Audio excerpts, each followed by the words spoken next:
মানুষের রূপ বোঝা বড় দায়।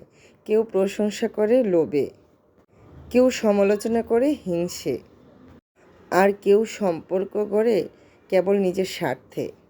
দিন শেষে না নিঃস্বার্থ মানুষের খুবই অভাব। আসসালামু আলাইকুম, সবাই কেমন আছেন? আশা করি সবাই খুব ভালো আছেন। আলহামদুলিল্লাহ, আমিও ভালো আছি। তো পেজে আসলে নিয়মিত অ্যাক্টিভ থাকাটা অনেক বেশি দরকার একটা পেজের জন্য, কিন্তু এত ব্যস্তময় সময় কাটে যে আসলে অ্যাক্টিভ থাকাটাই কষ্ট হয়ে যায়। তো যাই হোক, সকাল সকাল একদমই দেশীয় ফ্রেশ ফ্রেশ নদীর মাছ কিনে নিয়ে আসলাম। এই মাছগুলি যে এত মজা, যারা খেয়েছেন তারা তো জানেন, আর যারা খাননি তারা আমার ভিডিওতে এই মাছগুলি রান্নার রেসিপি দেখে একবার রান্না করে খেয়ে দেখবেন যেটা কতটা মজা। ফ্রেশ মাছ, ফ্রেশ সবজি, সব কিছু ফ্রেশ ফ্রেশ, খেতে কিন্তু একটু বেশি মজা হবে।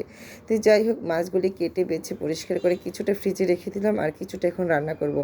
আমি কিভাবে রান্না করতেছি সেই রেসিপিটা দেখে একবার নয় রান্না করে খেয়ে দেখবেন যে আসলে কতটা মজা। এটাকে আমরা চাঁদপুরের ভাষায় বলি সাদা চেওয়া মাছ। তো আসলে অনেক নাম থাকতে পারে, তারপরে সাথে পাবদা মাছ ছিল, তো পাবদা মাছটা রেখে দিয়েছি। আর এখানে আমি চেওয়া মাছটা নিয়ে রান্না করতেছি। প্রথমে তেল গরম করার পর আমি পেঁয়াজ একটু বেশি করে দিয়ে দিলাম। পেঁয়াজটা একটু নরম হয়ে আসার পর আদা রসুন পেস্ট, হলুদের গুঁড়া, মরিচের গুঁড়া, স্বাদ অনুযায়ী লবণ, তারপরে একটু পানি অ্যাড করে দিয়ে মশলাটা ভালো করে কষিয়ে তারপরে ধনিয়ার গুঁড়া, জিরার গুঁড়া দিয়ে সুন্দর করে মশলাটা কষিয়ে নিলাম।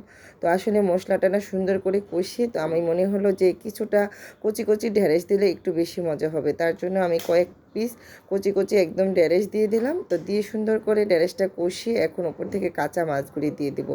মানে আমি তো সবসময় মাছ ভেজে রান্না করি, তো আসলে আজকে কাঁচা বলতে এটাই বোঝালাম যে আজকে আমি কষিয়ে রান্না করতেছি। তো এভাবে রান্না করাটা না আমার বাবার বেশ পছন্দের একটা খাবার ছিল। তো হঠাৎ করি না মাছটা রান্না করতেছি আর বাবার কথা মনে পড়তেছে, যেহেতু আমার বাবা নদীর মাছটা একটু বেশি পছন্দ করতো।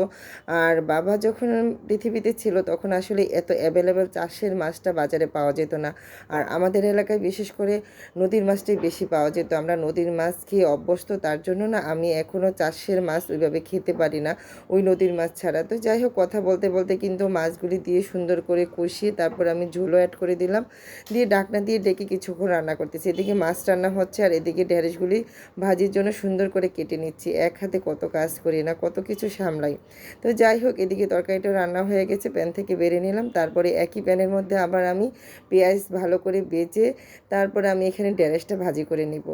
তো এক হাতে যখন আমি ঘর সংসার সব কিছু সামলাই তখন একটু হিমশিম খেয়ে যাই, কিন্তু আমি ব্যস্ত থাকতে অনেক বেশি পছন্দ করি, কাজের মধ্যে থাকতে আমি অনেক বেশি ভালোবাসি। তার জন্যই আমি সর্বক্ষণ কাজের মধ্যে লেগে থাকি। তো যাই হোক, এখানে মিষ্টি আলু এনেছিলাম, বেশ কয়েকদিন ধরে মিষ্টি আলু পোড়া খেতে এত ভালো লাগতেছিল যে আমার ছেলে মেয়ে না এতটা পছন্দ করে নাই। কিন্তু সেদিন দুধ দিয়ে যখন আমার ছেলেকে রিকোয়েস্ট করলাম একটু খেয়ে দেখো না, তোমার নানাভাই খেতো, একটু খেয়ে দেখো কতটা মজা। খাওয়ার পরে সে বলল সত্যি তো নানাভাই খেত, এতটা মজা। তারপর থেকে পরপর কয়েকদিন ধরেই আমি মিষ্টি আলু আনছি, আর এই যে এভাবে কড়াইয়ের মধ্যে দিয়ে ঢাকনা দিয়ে ঢেকে পোড়া দিয়ে দিচ্ছি। তারপরে কথা বলতে বলতে আপনাদের সাথে আমার ঢেঁড়স ভাজি হয়ে গেল।